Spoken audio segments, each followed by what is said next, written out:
여러분 안녕하세요. 모두의 부동산입니다. 초양극화의 시대가 온다. 여러분 요즘 부동산 시장이 양극화 될 것이다 라는 이야기가 많이 들리죠.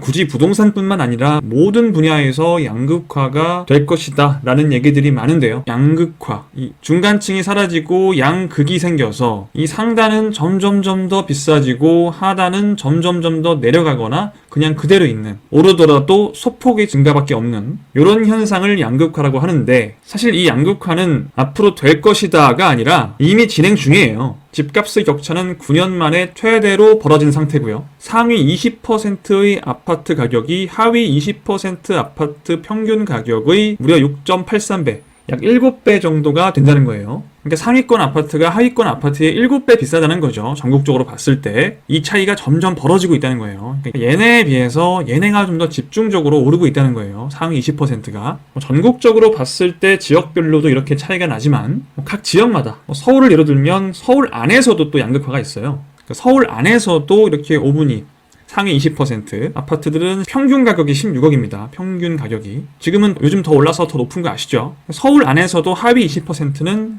3억 중반대다. 약 5배 정도의 격차가 난다. 이 차이가 점점 벌어지고 있다. 얘네들 위주로 상승을 한다는 거죠. 서울이 아니더라도 지방에서도, 부산에서도, 창원도 오르는 지역만 올라가고 다른 지역들은 오히려 떨어지는 이런 전형적인 양극화의 모습이 나타나고 있어요. 심지어 이건 우리나라에만 적용되는 문제가 아니고 전 세계적인 추세이기도 합니다. 사실상 이 양극화를 막을 수 있는 방법이 없죠. 자본주의의 성격 자체가 그렇습니다. 그렇다면 이 격차가 앞으로 점점 더 벌어질 거라면 우리는 빨리 여기에 폴짝 올라타야겠죠. 이쪽이 어떻게든 올라가 있어야 상승률이 훨씬 더 좋을 거 아니에요. 너무 늦어버리면 여기서 이제 올라갈 수가 없죠. 너무 높아서. 지금 그래도 한 이 정도 있을 때 올라타야 나중에 이 위치에 가 있을 수 있을 거예요. 아니 근데 이렇게 하지 말고 모두가 다 잘 사는 그런 사회로 갈 수는 없나? 아니요. 여러분은 지금이라도 올라타서 쭉 올라가시든지 여기에 남아 계시든지 선택을 해야 됩니다. 여러분의 미래 위치는 여기 아니면 여기밖에 없는 거예요. 여러분이 양극화의 상부에 위치할 수 없다면 하부에 위치할 수밖에 없는 거죠. 여러분은 최대한 빨리 조금이라도 낮을 때 이 양극화의 상부에 올라타 있어야겠죠. 이 자리를 선점하고 있어야겠죠.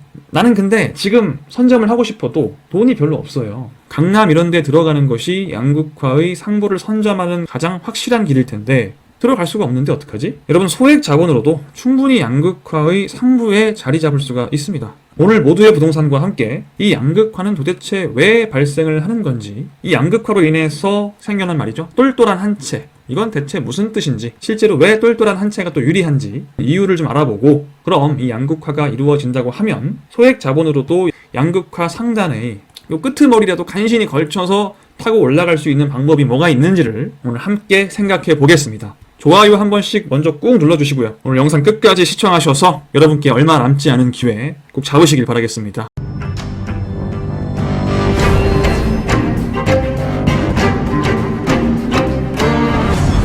네, 여러분 반갑습니다. 모두의 부동산입니다. 초양극화의 시대가 오는 건 어쩔 수가 없어요. 오늘은 부동산의 양극화만 얘기를 할 거예요. 도대체 이 부동산의 양극화는 왜 이렇게 발생을 할 수밖에 없는 걸까? 굳이 제가 말씀드리기 전에도 양극화의 시대로 간다는 말씀은 많이 들으셨죠? 지금이 한 이 정도라고 하면 제가 지난 영상에서 현금 가치 하락에 대한 말씀을 드린 적이 한번 있었어요. 이 현금 가치가 하락하면서 그냥 자산의 가격은 상승할 수밖에 없는데 어쩔 수 없이 그것들이 이렇게 공평하게 다 반영되는 게 아니고 이런 이미 많이 올라가 있는 쪽에 많이 반영이 된다는 거예요. 그래서 점점 더 집값의 격차가 벌어지고 있죠. 비싼 곳은 정말 미친 듯이 비싸지고, 근데 왜 내 집은 이렇게 안 오르지? 라고 생각하시는 분들도 많을 거예요. 어디 강남 이런 데는 10억이 올랐네, 별 얘기를 다 하는데 우리 집은 그동안 5천만 원, 1억 정도 오른 분들도 많아요. 특히 지방 거주하시는 분들은 그런 분들이 되게 많죠. 떨어진 분들도 있어요. 아예 안 오르거나. 우리는 여기에 비해서 아직 엄청 싸니까 앞으로 올라가겠지? 그게 아닙니다. 점점 더 차이는 벌어지기만 하고 따라잡는 형식으로 자본주의가 가진 않아요. 특히 대한민국은 인구도 줄고 있죠. 미래에는 필요 없는 집들도 많을 겁니다. 인구가 줄어든다고 해도 강남이나 판교나 과천이나 위례나 이런 곳들은 계속 수요가 많을 수밖에 없어요. 일자리는 오히려 점점 더 증가하니까. 외국에서 인재들을 많이 데려오기도 할 거고, 그런 사람들이 지방 가서 일하겠습니까? 다 여기서 일하고 있지. 다 이 근처에 살려고 하겠죠. 점점 더. 사실 이 인구 감소에 대한 부분은 지금은 반영이 되지 않고 있어요. 인구 감소에 따라서 분명히 피해를 보는 부동산들이 있을 겁니다. 그 부동산들은 여기 있는 부동산들은 거의 해당이 안 돼요. 여기, 그리고 여기, 제일 밑에 여기 한 칸이 더 있다면 얘네들이 가장 큰 피해를 보겠죠. 일본 부동산 뉴스를 보면은 뭐 지방에는 그냥 100원에 내놨는데 안 나가는 부동산들이 허다하죠. 필요가 없다는 거예요. 필요가 없는 집들이 많아질 거고, 근데 또 도쿄 중심부의 맨션들은 150억에 거래가 되고 지금 그러고 있어요. 그만큼 지금 양극화가 벌어진 거죠. 어떤 집은 100원에 내놔도 안 팔리고 어떤 집은 150억 원에 팔리고. 우리도 인구가 점점 감소하고 고령화가 되면 그 길을 따라갈 가능성이 크고, 뭐 일본 따라 집값 떨어진다? 여긴 안 떨어집니다. 여기가 떨어지는 거, 다 죽는 거죠. 아직까지는 크게 인구가 감소하고 있는 상황은 아니라서 여기도 그냥 유지하면서 얘만 계속 올라가는 상황인데, 저는 결국에는 얘네들은 떨어지고 얘만 계속 오를 거라고 봅니다. 또 부자들은 계속 부자라. 부자들이 살고 싶은 집들은 천정부지로 계속 올라요. 인구 감소 때문에 사실 양극화가 우리나라에서는 더 급격하게 진행될 가능성이 크고, 인구에 대한 부분은 아직은 반영되고 있지 않고 미래에 반영이 될 거고요.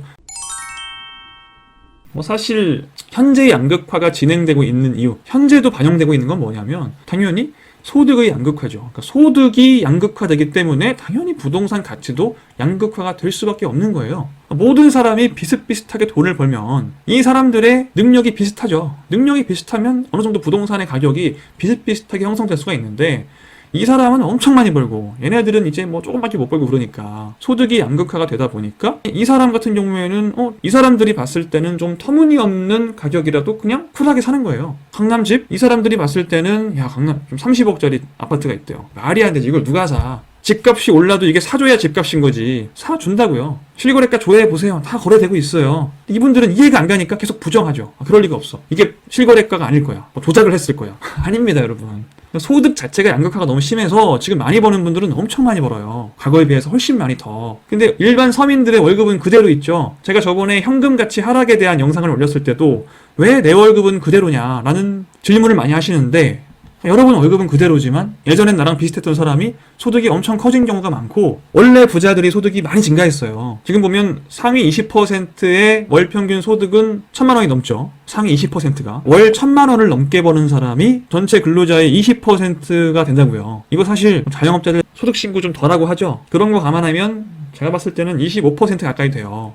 그럼 4명 중 1명이 1000만 원 이상을 번다는 거예요. 여러분 월급은 여기에 계속 있을지라도 내 월급으로 생각을 하시면 안 돼요. 계속 이분들은 계속 오르고 있어요. 지금 보시면 상승률을 볼까요? 지금 상위 20%는 2.9%가 더 올랐어요. 전년 대비해서. 이분들도 4분이. 상위 40%에 들어가시는 분들도 한 3% 가까이가 지금 소득이 증가했죠. 다른 분들은 어때요? 이분들은 떨어졌어요. 계속 소득도 적은 사람은 더 떨어지고 많았던 사람은 더 올라가는 이 현상이 일어나고 있는 거예요. 그래서 대다수의 사람들의 월급은 그대로지만 상위 40%가 이럴지언데 상위 1%, 상위 5%인 분들은 많이 소득이 증가했다고요. 이렇게 소득이 양극화가 되기 때문에 이분들은 지금 돈을 많이 벌어서 웬만큼 비싼 집도 그냥 대출 규제 15억 이상은 대출 규제한다? 25억? 야 25억을 현금 주고 살 수 있는 사람이 누가 있어? 산다고요. 실거래가 나오고 있죠. 실거래가 볼 줄 모르시는 분들은 호객노노에서 실거래가 볼 수 있으니까 한번 조회해보세요. 강남의 아파트들 25억, 30억에 열심히 거래가 되고 있습니다. 지금 가장 근본적인 원인은 소득이 양극화되기 때문에, 소득이 양극화가 되니까 당연히 자산의 가치도 양극화가 된다. 많이 버는 사람은 돈을 많이 주고 비싼 집을 사는 거고, 그러니까 고급 주택들, 입지가 아주 막 끝판왕에 있는 주택들은 너도 나도 돈을 많이 버니까 와서 살려고 난리가 나다 보니까 가격이 폭등하는 거죠. 그렇게 뭐 집값 폭등이라는 말로 떠들어대도 지방에 있는 아파트들은 지금 요지부동인 곳들이 많죠. 현금 가치 하락조차 제대로 방어를 못하는 아파트들이 수두룩해요. 이게 가장 큰 원인이고요. 여기에다가 사실 특히 부동산 같은 경우, 아파트 같은 경우에는 여기에 이제 기름을 부은 게 뭐냐, 이 똘똘한 한 채 현상이에요. 똘똘한 한 채. 그러니까 전국에 여러 채 집 뭐 이렇게 보유하는 거 이제 안 한다. 그런 거. 강남 같은데 괜찮은 집을 딱 한 채만 보유하는 것이 훨씬 유리하다, 이런 인식이 지금 퍼지면서 똘똘한 한 채가 답이다, 이런 말들은 뭐 많이 들어보셨죠. 이 똘똘한 한 채 현상은 왜 발생을 했느냐, 뭐 여러 가지 제가 이유를 말씀을 드릴 텐데, 다주택자를 정부에서 엄청나게 때리기 때문이에요. 지금은 1주택자가 매우 유리하죠. 모든 방면에서. 어중이 떠중이 여러 채 보유하면 이게 지금 세금이 이게 폭탄 수준이라서 이게 되게 좋은 선택이 아니게 돼버렸어요. 그냥 얘네를 다 모아서 똘똘한 한 채 큰 거 하나를 가지고 있는 게 훨씬 낫다. 그 상세한 이유들을 지금부터 말씀을 드려볼게요. 일단 취득세, 양도세, 보유세 이 부동산의 3대 세금에서 모두 다주택자가 매우 불리해졌죠. 이번 정권 들어와서. 특히 작년 7월 달에 7.10 대책에서 취득세율을 2주택자 이상부터는 대폭 인상을 시켰어요. 그러니까 원래 3주택까지는 똑같이 1%에서 3%로 그냥 표준세율을 냈었는데 이제 2주택만 내가 매수를 해도 취득세를 8% 내야 돼요. 내가 10억짜리 집을 매수를 하면 8천만 원을 세금으로 바로 내야 하는 상황이기 때문에 쉽지가 않죠. 여러분 세금을 8천만 원을 일시불로 낸다고 생각을 해보세요. 무시무시합니다. 그래서 2주택을 내가 하기가 쉽지 않아요. 3주택부터는 12%예요. 10억짜리 주택이면 1억 2천만 원을 세금으로 내요. 못하죠. 저도 못해요. 못합니다. 취득세뿐만 아니라 양도소득세 8대 세율도 이제 2021년 6월 이후부터는 확 올라요. 특히 조정대상 지역에 2주택을 가지고 있어 세율을 일괄적으로 올리고요. 더 무서운 거 짧게 보유할 때 1년 미만, 2년 미만 이렇게 보유할 때는 원래 2년 미만은 기본 세율이었는데 그냥 60%를 때려요. 1년 미만은 원래 40%였는데 70%를 때려요. 무시무시하죠. 내가 집값이 2억 올랐으면 여기에 경비를 약간 빼겠지만 대략 한 1억 4천 가까이를 세금으로 내야 되는 거예요. 내가 집값은 2억 올랐는데 나한테 남는 건 6천만 원이에요. 이게 뭐야? 취득세까지 또 아까 2주택 하려면 취득세 8% 내야 되죠? 이거 8천만 원 냈네? 손해예요. 보유세도 많이 들었고요. 다주택자가 세금 면에서 너무 불리하죠. 원래 그래서 다주택자가 어떻게든 안 돼보려고 1주택자이신 분들이 그냥 분양권을 막 사시거나, 분양권은 주택은 아니니까 그렇게 해서 사실은 거의 2주택과 비슷하지만 그냥 1주택 상태로 남아있고 이런 스킬들을 썼었는데 이제는 분양권도 다주택자 여부를 판단할 때 주택으로 간주하겠다. 이미 지금도 대출이나 청약을 할 경우에는 주택수에 포함이 돼요. 분양권도. 이제 다주택자 여부를 판단할 때도 주택으로 간주해버리겠다. 그럼 이 세금을 다 때려 맞는다. 그 얘기죠. 그리고 사실상 2주택을 가지고 있지만 1주택자가 되는 그런 스킬들이 되게 어려워져요. 사실 일시적 2주택자라는 게 있거든요. 이 일시적 2주택자로 인정받으면 이 사람은 2주택자가 아닌 1주택자로 봐서 이런 세금을 매길 때 그냥 1주택자로 매겨줘요. 되게 좋죠. 내가 일시적으로 집을 이렇게 갈아타면서 이 A라는 주택에서 B라는 주택으로 갈아타면서 일시적으로 두 개를 동시에 소유할 수 있잖아요. 얘는 팔 건데 잠깐 가지고 있을 수는 있잖아요. 원래 이거를 3년 이내에 매도하면 괜찮다. 얘를 매수하고 나서 3년 이내에만 매도를 하면은 일시적으로 갈아타는 걸로 봐줘서 1주택자로 취급을 해주겠다였는데 이미 변경이 됐죠. 이거는 조정 대상 지역일 경우에 한해서 지금 수도권에서 조정 대상 지역이 아닌 곳은 거의 없습니다. 일단 3년이었던 거를 1년 이내에 매도를 하게끔 만들었어요. 이건 나름 합리적이긴 해요. 사실 갈아탈 거면 3년 동안 가지고 있을 필요는 없으니까 내가 1주택자로 혜택을 보고 싶다면 1년 안에 팔아라. 그리고 실질적으로 집을 옮기면서 입주를 해라. 새로 구입한 주택으로 입주까지 해야 이거를 이렇게 좀 갈아타는 사람, 일시적 2주택자, 1주택자로 봐주겠다라고 변경이 됐고 저는 이 부분은 합리적이라고 생각을 하고요. 근데 어쨌든 이러다 보니까 내가 2주택을 유지하기가 굉장히 어려워졌죠. 입주까지 해야 되기 때문에 그냥 하나 사놓고 얘 팔고 딴 데 가서 살고 이게 안 돼요. 직접 입주를 해야 되니까 내가 실제로 거주할 곳밖에 못 들어가죠. 일시적 2주택으로 계획을 짰다면. 그래서 이런 아주 다양한 이유들로 다주택자가 되기가 너무 어려워요. 이걸 다 예를 들 수는 없고 한 개만 계산을 해볼게요. 취득세만 계산을 해보면 내가 15억 원으로 투자를 할 거예요. 나라는 사람이 15억 원으로 투자를 할 건데 자, 예전에는 5억짜리 주택이 있어? 괜찮네. 얘 하나 샀다가 좀 돈을 더 벌면 또 5억짜리 주택을 한 채 더 사고 그 다음에 또 5억짜리 주택을 한 채를 더 사서 5억짜리 주택을 결국 3개 가지고 있는 사람이 되는 경우가 되게 많았죠. 근데 요즘은 이렇게 안 하고 15억짜리 주택을 한 채를 매수하지. 굳이 15억으로 5억 이렇게 매수를 하면은 취득세를 얼마 내야 되느냐? 처음에 괜찮아요. 처음에는 1%만 냅니다. 두 번째 얘를 매수할 때는 8% 내야 되죠. 세 번째 주택을 매수할 때는 무려 12%를 내야 돼요. 그럼 1%, 8%, 12%를 합치면 총 21%예요. 그러니까 5억 원의 21%를 내는 거죠. 계산해보면 총 1억 500만 원. 1억 원이 넘는 돈을 취득세로 내야 돼요. 무시무시합니다. 15억 원 중에 1억은 일단 삭제되고 시작하는 거예요. 근데 15억짜리 주택 그냥 한 채를 매수했어요. 내가 이렇게 5억짜리 안 하고 그냥 한 채로 할래. 제일 좋은 거. 이 경우에는 1%는 아니에요. 9억 원을 초과하는 주택이기 때문에 기본 세율로 해도 3%가 나옵니다. 그래서 4,500만 원을 취득세로 납부를 하게 돼요. 1억 500만 원과 4,500만 원은 6천만 원 차이죠. 내가 같은 자본으로 투자를 했는데 세 채로 나누어 사는 거랑 한 채로 몰아서 사는 거는 이미 취득세 하나에서만 6천만 원 차이가 나는 거예요. 그런데 취득세만 차이 나는 게 아니죠. 양도소득세, 보유세에서 모두 이런 차이가 발생하기 때문에 이 세 채를 매수한 다주택자는 한 채 큰 똘똘한 한 채를 매수한 사람에 비해서 너무너무 불리한 점이 많다는 거죠. 그래서 이런 현상이 발생하게 돼요. 다주택자가 세 채를 가지고 있던 다주택자가 주택을 세 채를 다 정리하고 그냥 똘똘한 큰 한 채로 가는 현상. 이런 현상이 아직은 그렇게 많지는 않아요. 일단 이분들은 이미 가지고 있는 거니까 취득세 8%, 12%는 안 냈잖아요. 내가 일단 이건 안 냈으니까 그냥 보유세 정도는 좀 감안하면서 양도세가 좀 떨어질 때까지 내가 한번 버텨보겠다. 뭐 이런 생각도 많이 있으신 거고. 그래서 아직은 다주택자 매물이 많이 나오고 있지는 않습니다. 이것보다 사실 보통 언론에서는 이걸 많이 강조하는데 이거보다는 저는 이게 더 크다고 봐요. 그러니까 지금은 다주택자가 아닌 분들이 나는 지금 1주택자예요. 내가 수원에서 1주택을 살고 있는데 한 채가 있는데 돈을 내가 많이 벌었어요. 한 5억 정도가 또 생겨서 얘로 한번 투자를 해볼까? 하면 예전 같았으면 내가 뭐 수원 옆에 화성에 뭐 동탄에 있는 아파트를 뭐 갭투자를 하자 이런 식으로 갔다면 지금은 이거를 사기가 내가 8%라는 취득세를 내고 사기가 이미 꺼려지거든요. 이건 못하겠다. 하지 말고 그러면 그냥 얘를 팔아가지고 더 좋은 데로 가자. 내가 지금 수원 팔달구에 살고 있으니까 수원 중에서 제일 좋은 어디 뭐 광교 끄트머리에 10억짜리 아파트로 옮겨야겠다. 5억을 가지고 있는 게 아니고 10억짜리 아파트로 갈아탄다는 거예요. 이것 때문에 사실 똘똘한 한 채 현상이 가속화됩니다. 다주택자가 매도하고 똘똘한 한 채로 갈아타는 거는 별로 없지만 현재 1주택자가 추가 매수를 하지 않고 그냥 내 주택을 팔아버리고 갈아타버리는 더 상위 입지로 갈아타버리는 이 현상 때문에 이 똘똘한 한 채가 답이다라고 하는 거예요. 지금 새로 돈을 많이 버시는 분들이 1주택에서 그냥 1주택으로 더 좋은 입지로 가버린다. 그럼 이 갈아타는 과정에서 이득 보는 곳은 어디예요? 여기는 계속 올라가겠죠. 더 똘똘한 한 채는 얘네들은 버림받는 거죠. 어떻게 보면 얘를 팔고 일로 가는 거니까. 그래서 똘똘한 한 채가 답이다라고 하는 거예요. 자본이 많이 쌓이신 분들이 아파트를 추가 매수하는 게 아니고 더 좋은 입지로 갈아타기를 하는 것이 똘똘한 한 채 현상의 결정적인 이유다. 이 똘똘한 한 채 현상은 양극화가 진행이 되는데 아주 중요한 이유죠.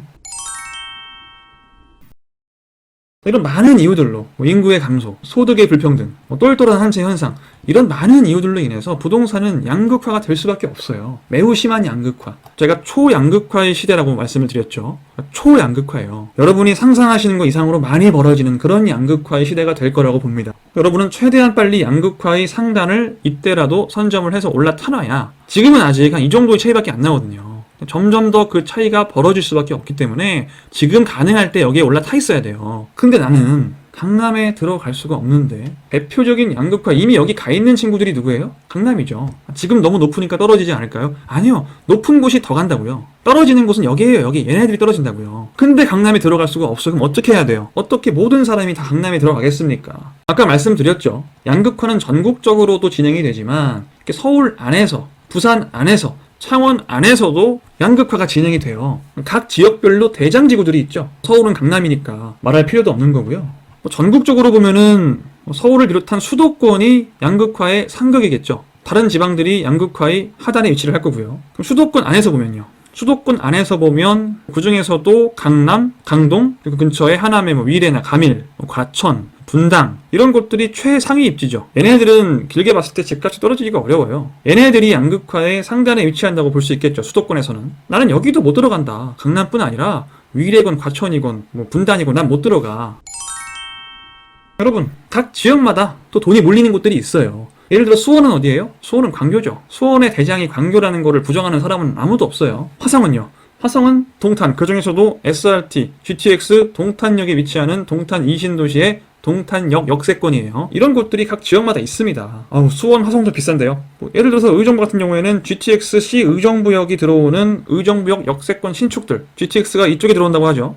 의정부역 근처에 신축들이 좀 있죠. 그런 의정부역 신축들로 돈은 모이게 돼 있어요. 지금 올라가는 그래프를 한번 조회해 보십시오. 여러분 생각보다 훨씬 높습니다. 이 역세권 신축들을 제외한 곳들은 생각보다 별로 상승이 또 없어요. 이미 벌써 이 의정부 안에서도 양극화가 진행이 되고 있는 거고 이거 훨씬 더 심해질 겁니다. 얘네가 치고 올라갔으니 따라가겠지. 아니요. 치고 올라가는 신축들만 계속 치고 올라갈 거예요. GTX 역세권 근처로. GTX 역세권에 치고 올라가니까 GTX 비역세권에 저기 다른 데 있는 아파트를 제가 매수를 한번 해볼까요? 따라가지 않을까요? 아니요. 얘네만 계속 치고 올라간다고요. 얘네도 살짝 오르긴 하겠지만 이 격차를 좁힐 일은 거의 없다고 보면 돼요. 강남을 내가 못 들어가면 수도권의 최상위 입지를 내가 못 들어가면 이런 선택들이 있다는 거예요. 각 지역마다. 여러분 지역에도 이런 대장 지구들이 당연히 있을 거 아니에요. 그게 의왕이든 군포든 남양주든 뭐가 됐든 간에 있잖아요. 그쪽을 주목하시라. 가장 교통이 좋고 일자리의 접근성이 편리하고 그러다 보니까 고연봉자들이 많이 거주를 하게 돼서 학군도 좋아지고 이런 곳들이 생겨요. 지금 말고 미래에, 나중에 그렇게 될 곳들을 주목하셔서 그쪽으로 들어가시는 게 이 양극화의 상단에 꼬리라도 걸치는 방법이에요. 나는 그것들마저 들어갈 수가 없는데, 보통 대장지구는 미래에 교통 호재가 확정돼, 뭐 GTX나 지하철이 확정되고 그 역세권 쪽에 딱 붙어있고 초등학교도 끼고 있으면서 모든 것이 완벽한 그런 아파트, 각 지역마다. 근데 광교의 그런 아파트들 15억, 16억이고요. 동탄역 역세권의 대장들 뭐 12억이에요. 심지어 의정부역 역세권 신축도 지금 33평이 8억을 찍고 있단 말이에요. 난 이 8억도 없는데 그럼 어떡하냐. 난 이것도 못하는데 난 영원히 여기에 그냥 있어야 되는 거냐. 내려가기만을 기다리고 있어야 되는 거냐. 그렇다면 제가 이런 영상을 안 만들었겠죠. 그것들마저 들어갈 수가 없는 분들, 이런 분들은 지금은 대장이 아니어도, 지금 내가 대장을 못 들어간다면 나중에 대장이 될 녀석이 뭔지를 잘 봐야 돼요. 근데 문제는 보통 이런 교통호재 같은 것들은 지금 존재하지 않아도 벌써 반영이 많이 되어 있어서 이미 엄청 비싸요, 이 근처가 사실. 근데 이 재건축의 경우에 재건축 조합이 있고 관리 처분인가를 뭐 곧 받을 예정이고 이런 곳들은 물론 많이 반영이 되어 있지만 재건축이 될 가능성이 매우 높은데 아직 조합 설립이 안 되어 있고 심지어 구역 지정도 안 되어 있으면 더 그렇고요. 이런 경우에는 시세에 반영이 거의 안 돼 있어요. 되게 싸요. 근데 이 친구가 아파트는 진짜 별로고 재건축이 진행되고 있지도 않지만 얘가 재건축이 됐을 때 이 입지 자체가 얘가 신축이 되면 정말 얘는 대장급이다 라는 녀석들이 있을 거라고요. 그러니까 입지는 매우 좋아요. 입지는 매우 좋은데 그냥 구축이에요. 아주 오래된 구축. 이런 아파트들이 되게 많죠. 근데 이 중에서 재건축 가능성, 재건축 사업성이 매우 좋은 곳들, 여러분이 소액 자본으로 양극화의 상부를 지금 자리 잡는 방법은 딱 하나밖에 없습니다. 유력한 재건축 후보지에 들어가는 거예요. 지금 재건축 사업이 진행되고 있는 곳들은 많이 비싸거든요. 그러니까 후보지, 그러니까 사업성이 좋은 곳들은요 사실 언젠간 돼요. 지금 현 정부가 안전진단을 방해하거나 분양가 상한제 기타 등등으로 인해서 재건축을 지금 찍어 눌러도 서울의 사업성이 좋은 재건축 단지들은 가격이 계속 오르고 있죠. 언제까지 재건축을 못하게 할 수는 없으니까. 그러면 서울에 공급이 없잖아요. 공급을 안 할 수는 없거든요. 그러니까 슬슬 나오죠. 뭐 재건축 규제를 완화해야 되는 게 아니냐. 결국엔 완화할 수밖에 없을 겁니다. 여러분은 사업성을 따지셔서 유력한 재건축 후보지로 들어가시면 이게 재건축 뭐 구역 지정 같은 게 안 되어도 이미 벌써 가격이 막 오르고 있어요. 보면 사업성이 좋으면은. 그러니까 이미 지금 투자를 잘 하시는 분들은 들어와서 선점해 놓고 있는 거죠. 어디를? 미래의 대장이 될 녀석을. 입지는 완벽한데 단지 구축이어서 대장이 아니에요. 대장급이 아닌데 다시 지으면 당장 대장이 될 녀석을, 다시 지으면 확실하게 대장이 될 만한 녀석을 이 상태에서 미리 선점해서 가지고 있다가 신축이 되기를 바라고 있는 거죠. 제가 한 곳만 한번 예를 들어볼게요. 수원역을 종종 강조를 하죠. 경기 남부에서 입지가 앞으로 좋아질 곳 중 하나라고. 일단 교통호재로 GTX-C가 예정이 되어 있고 KTX역이 현재는 KT까지 있는데 완벽한 KTX역으로 거듭난다. 그리고 한정거장 올라가면 화서역에 신분당선 호재가 또 있다. 이미 1호선과 분당선과 수인선에서 수인분당선은 다니고 있었고요. 특급 교통 호재들이 이렇게 많고요. 또 수원역 서쪽을 보면 원래 수원역에 AK 플라자가 있었는데 훨씬 더 크게 롯데몰이 들어왔어요. 그리고 이 위쪽에는 KCC몰이 들어옵니다. 가구, 인테리어몰이에요. 이게 몰이 크게 들어와요. 쇼핑몰로. 이 상권이 급격하게 발달하고 있고 이쪽에 사창가 있죠. 이거 언젠간 밀어버릴 계획이고요. 또 이 아래쪽으로 가면 이 거대한 군공항이 또 있어요. 이 밑에 수원 군공항이 이쪽에 있는데 되게 크죠. 여기도 이미 이전하는 걸로 결정이 났는데 화성시에서 반대가 심해서 아직은 못하고 있지만 언젠가는 뭐 화성이 아닌 제3의 어디론가로는 이전이 될 수밖에 없어요. 어떻게 이 위치에 군공항이 있습니까? 지금 이 위에 4,400세대 대규모 단지가 들어오고 이 매교역에 아파트들이 12,000세대가 들어와서 신도시가 거의 되는데 이 위치에 이렇게 큰 군공항이 있다는 건 좀 이상하죠. 말이 안 되기 때문에 결국엔 이동할 수밖에 없다. 모든 면에서 천지개벽을 해요. 이 일대가 지금은 되게 안 좋은데 앞으로 많이 좋아질 겁니다. 그러다 보니까 지금 여기 보이는 이 단지 있잖아요. 얘가 이제 수원역 푸르지오 자이라는 단지고 재작년에 분양을 했었어요. 여기가 지금 분양권이 33평에 10억이거든요. 10억 넘었습니다. 몇 달마다 한 1억씩 오르고 있어요. 지금 계속. 제가 봤을 때는 광교와 더불어서 이 수원역 역세권 신축들은 비스무리한 가격을 결국엔 형성하지 않을까 생각을 하긴 해요. 여기가 다 천지개벽이 끝나고 나면은 결국엔 그렇게 가지 않을까. 근데 이 수프잖아. 뭐 이 근처 매교역도 지금 8달 8구역 이런 곳들은 얘는 지금 얘도 지금 10억입니다. 이런 곳들에 들어갈 수 있으면 참 좋겠지만 나는 그럴 돈이 없네. 이쪽에 재개발, 재건축이 뭐가 있는지 보는 거죠. 제가 재건축은 후보지를 들어가도 괜찮다고 말씀을 드렸는데 지금은 재개발을 말씀을 드릴 거예요. 이 근처에는 재건축 후보지가 딱히 없어서 재개발 후보지는 안 돼요. 후보지는 안 되고 재개발 후보지는 재개발이 되는 경우가 거의 없어서 그러니까 어떤 영상에서 여기는 재개발이 될 것 같으니까 여기에 투자를 하세요. 그런 건 안 됩니다, 여러분. 재개발 구역이 지정이 돼서 조합 설립까지 돼야 여기가 재개발이 되겠구나 라고 생각을 하셔야지 재개발은 함부로 후보지에 들어가시면 안 좋아요.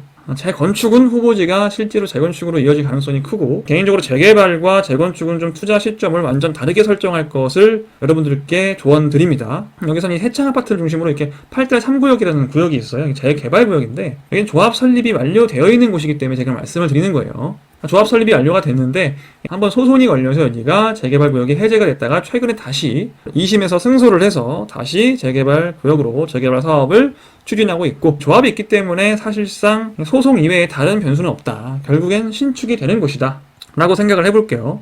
그러면 지금 이 위치면 얘보다 입지가 좋죠. 수원역 프로지오 자리가 뭐 10억이긴 한데 내가 좀 멀거든요.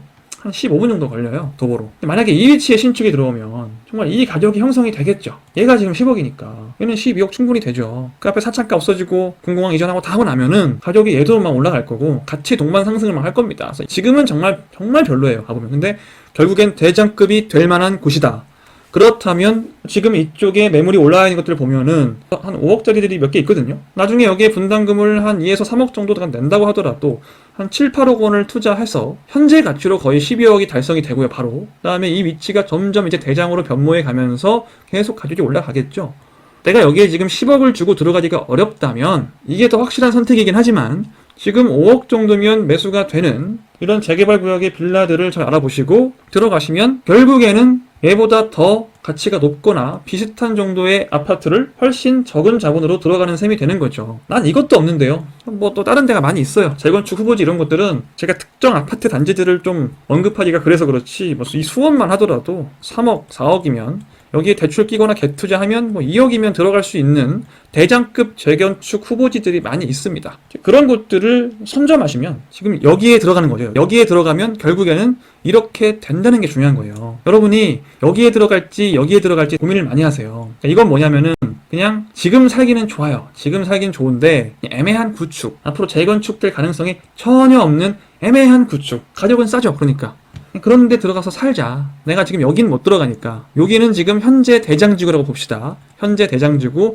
여기는 현재 애매한 구축, 여기는 현재 재건축 후보지. 이렇게 여기 일로 가서 몸테크를 하기에는 조금 부담스러우니까 나 힘들 것 같아. 너무 아파트 엘리베이터도 없고 주차도 하기 어렵고 뭐 재건축 때문에 오른다고 하지만 규제 묶여 있어가지고 뭐 그게 되겠어? 재건축 될지 안 될지도 모르는데. 그래서 여기를 선택하시는 분들이 많은데 여기에 계속 있으면 그냥 그대로 있거나 일로 가요. 계속 떨어지거나 결국에는 여기에 있어야 지금 높이는 같지만 결국엔 얘네들은 이 현재 대장 지구들과 키를 나란히 해서 이 위에 가 있을 거라고요. 여러분이 조금 더 내 몸이 편하려고 여기에 들어가시는 게 그렇게 좋은 판단은 사실 아니에요. 어떻게든 이쪽 이 그래프를 타서 여기 지금이라도 타서 올라갈 생각을 해야 된다는 거죠. 양극화가 진행되고 나면 그때는 기회가 없습니다. 앞으로 몇 년 안에 이런 변화가 급격하게 진행이 될 거고 여러분은 이 선택을 하셔야 된다. 근데 재건축 후보지를 알아보는 게 되게 어렵죠.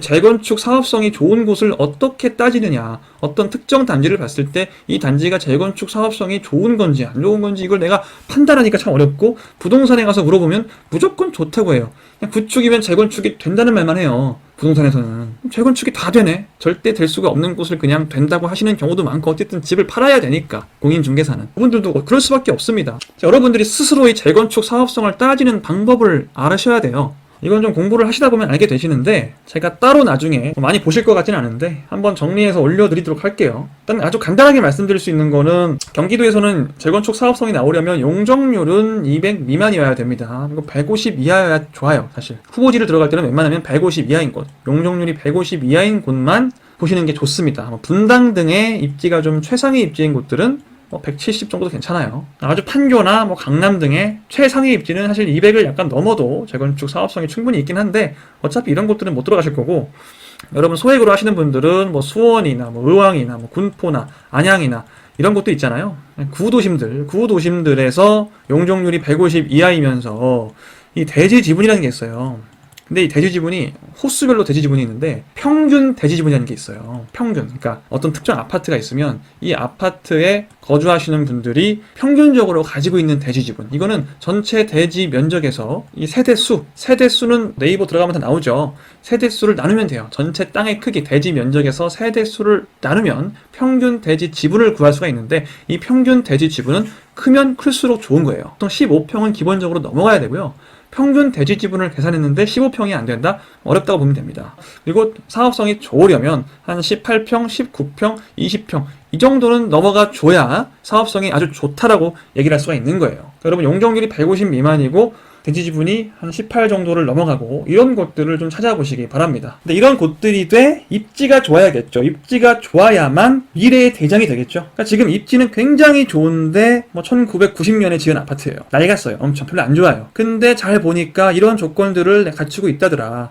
물론 이것만 보고 할 수 있는 건 아니지만 재건축 사업성이 충분하다더라 하면은 이미 보시면 가격이 슬금슬금 꽤 오르고 있을 겁니다. 지금 이 원리를 이미 파악하신 분들이 있기 때문에 가격은 이미 오르고 있어요. 근데 그래도 그 근처 이 입지의 신축에 비교했을 때 훨씬 싸다. 그래서 이 미래의 대장 입지를 미리 지금 선점하려면 앞으로 입지가 상승할 곳을 우선 봐야 되고요. 우리 지역에서 지금은 이 입지가 가장 좋지만 여기가 앞으로는 가장 좋을 것 같다 하는 곳을 일단 보셔야 되고, 그 중에서도 신축은 내가 못 들어가겠다 싶으시면은 재건축 진행되고 있는 곳들, 근데 거의 재건축 진행되고 있는 곳들은 신축에 거의 근접해 있다. 실제 재건축 구역이 돼서 조합이 있고 관리 처분 인가를 기다리는 곳들은 이미 신축에 근접해 있기 때문에 재건축 후보지들, 재건축 가능성이 유력한 곳들을 여러분들이 공부를 하셔서 따져보시고, 여긴 많이 쌉니다. 재건축 구역이나 신축에 비해서는 많이 저렴하기 때문에 소액으로도 충분히 전세를 낀다거나 대출을 하시면 충분히 들어가실 수가 있어요. 자본금 2억 정도만 있어도 충분히 들어갈 수 있는 곳들이 많기 때문에 이것마저도 좀 있으면 이제 불가능해질 거예요, 여러분. 제가 이런 방송을 할 수 있는 것도 얼마 안 남았습니다. 여러분이 소액 자본으로 여기를 그냥 안주하고 살 게 아니라 꼭 이쪽으로 들어가셔서 나중에 같이 여기 있는 이런 주택들과 함께 나중엔 결국엔 맞춰지는 그런 후보지 등을 지금 선점하시기를 강력하게 좀 조언을 드립니다. 소액 자본으로 양극화의 상부에, 자본이 많으면 이미 양극화의 상부에 가 있겠죠. 근데 소액 자본으로 양극화의 상부에 자리 잡는 방법에 대해서 자세히 말씀을 드렸고, 이 초양극화의 시대는 여러분들이 아무리 부정을 하셔도 피할 수가 없는 거기 때문에 그걸 부정하지 마시고 이 사회를 막 뒤엎어야 된다 이런 생각을 하지 마시고, 어떻게든 내가 지금 할 수 있는 모든 방법을 동원해서 이 양극화의 상단으로 갈 수 있게 여기에라도 지금 들어가 얹어 있으시라 는 말씀을 드리면서 오늘 영상 마치겠습니다. 지금까지 모두의 부동산이었고요. 구독 안 하신 분들은 지금 바로 구독 버튼을 꾹 클릭하시기 바랍니다. 여러분 그럼 다음 시간에 만나요. 안녕.